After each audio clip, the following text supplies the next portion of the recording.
Well, with this late winter storm, we wanted to know how the city of Minot has prepared for it.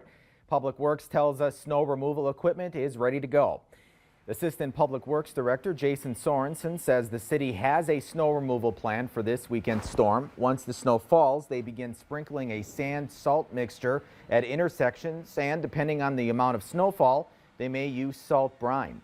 When snow on the ground exceeds 3 to 4 inches, they start blading.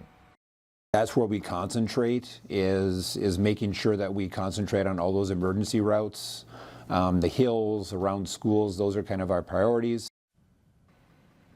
And once those spots clear, they then focus on residential streets.